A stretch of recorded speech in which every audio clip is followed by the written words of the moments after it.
हीरा और मोती। झूरी के पास दो बैल थे, हीरा और मोती। दोनों में बहुत प्यार था। वे दोनों नांद में एक साथ मुंह डालते और एक साथ ही हटाते। झूरी उनके चारे पानी का बड़ा ध्यान रखता था। वह कभी भूल कर भी उन्हें मारता पीटता नहीं था। पशु भी प्यार का भूखा होता है। वे भी झूरी को बहुत चाहते थे। झूरी की पत्नी का भाई गया एक बार हीरा और मोती को कुछ दिन के लिए अपने गांव ले जाने लगा। बैलों को बड़ा आश्चर्य हुआ कि वह उन्हें क्यों और कहां लिए जाता है। रास्ते में उन्होंने उसे बड़ा तंग किया। मोती बाएं भागता तो हीरा दाएं। इस पर गया ने उन्हें खूब पीटा।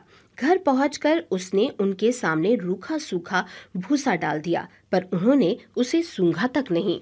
रात होने पर दोनों बैलों ने वहां से भाग जाने का निश्चय किया। उन्होंने जोर लगाकर रस्सियां तोड़ डाली और भाग निकले।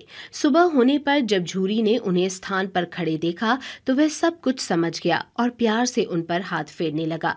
परंतु झूरी की पत्नी उन्हें देखकर जल भुन गई। उसने उनके सामने रूखा सूखा भूसा डाल दिया। फिर भी वे खुश थे। अगले दिन गया फिर आया। इस बार वह उन्हें गाड़ी में जोत कर ले गया। रास्ते में मोती ने चाहा कि गाड़ी गड्ढे में धकेल दे, पर हीरा समझदार था। उसने गाड़ी संभाल ली। जैसे तैसे गया घर पहुंचा। अब गया ने उनसे बड़ा सख्त काम लेना शुरू किया। वह उन्हें दिन भर हल में जोतता, जब तब उन्हें मारता पीटता। शाम को घर लाकर मोटे मोटे रस्सों से बांधकर उनके सामने रूखा सूखा भूसा डाल देता। वे लाचार निगाहों से एक दूसरे को देखते रहते।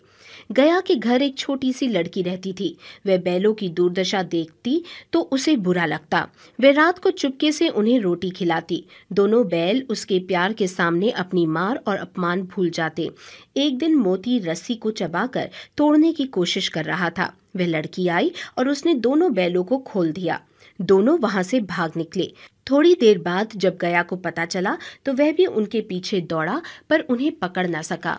अब हीरा और मोती आजाद थे। रास्ते में उन्हें एक सांड मिला। वह उनकी ओर लपका तो हीरा मोती के होश उड़ गए।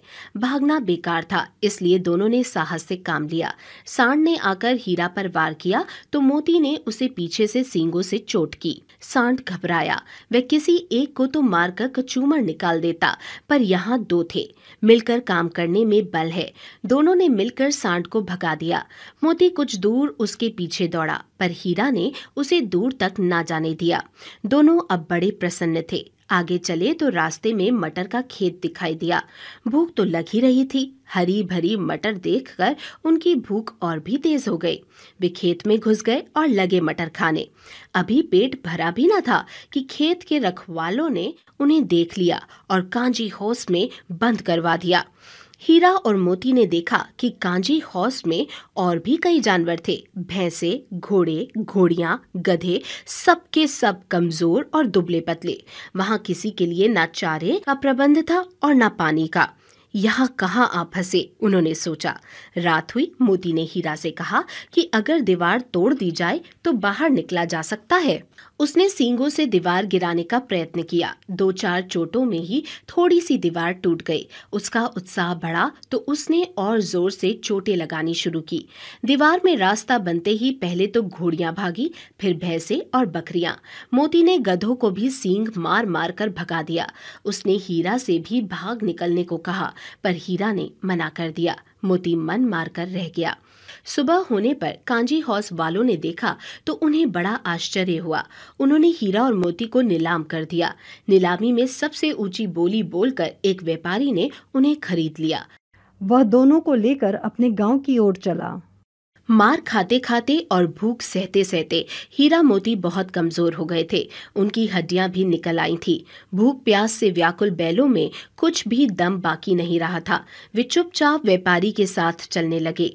रास्ता उन्हें जाना पहचाना लगा तो ना जाने कहां से दम आ गया। वे दोनों तेजी से भागे। आगे आगे दोनों बैल, पीछे पीछे व्यापारी। पर जब तक वह उन्हें पकड़े तब तक दोनों बैल अपने घर पहुंच चुके थे। बैलों को देखकर झूरी बहुत खुश हुआ।